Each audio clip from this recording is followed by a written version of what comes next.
अस्सलामु अलैकुम वरहमतुल्लाहि वबरकातुहू। मैं हूं मलिक ज़ाहिद अमान और आप देख रहे हैं पाकिस्तान तहरीक आवाज़ चैनल। ख़वातीन व हज़रात, आज की हमारी वीडियो का मौजू है मुनाफ़िक़त। वीडियो शुरू करने से पहले मैं तमाम नए आने वाले दोस्तों से अपील करता हूं कि मेरे चैनल को सब्सक्राइब कर लें और साथ बेल के बटन को प्रेस कर लें। तो वीडियो को शुरू करते हैं।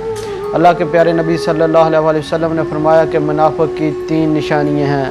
जब वो बात करता है तो झूठ बोलता है, जब उसके पास अमानत रखी जाती है तो वो अमानत में ख़यानत करता है, और जब वो वादा करता है तो वादा खिलाफ़ी करता है। एक और जगह पे अल्लाह के प्यारे नबी सल्लल्लाहु अलैहि वसल्लम ने इरशाद फरमाया कि मुनाफ़िक़ दोज़ख के सबसे निचले दर्जे में होगा, 7वें दर्जे में होगा मुनाफ़िक़। नाज़रीन, आज हमें इस बात पर गौर व फिक्र करने की ज़रूरत है कि जब हम झूठ बोलते हैं तो किस तरह ढटाई के साथ झूठ बोलते हैं, और जब हम वादा करते हैं तो किस तरह वादा खिलाफ़ी करते हैं। एक वादा खिलाफ़ी नहीं, वादे के ऊपर वादा खिलाफ़ी करते हैं।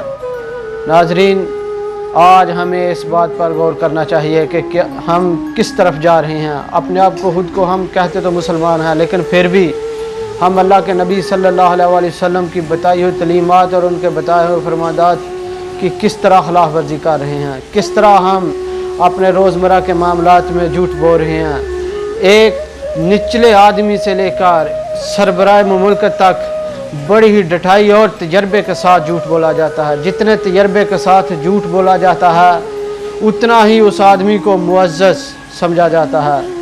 इसलिए मेरी दुआ है कि अल्लाह पाक हमें मुनाफ़िक़त से बचाए और अल्लाह के प्यारे नबी सल्लल्लाहु अलैहि वसल्लम के फरमान के ऊपर अमल करने की तौफ़ीक़ अता फ़रमाए। आमीन।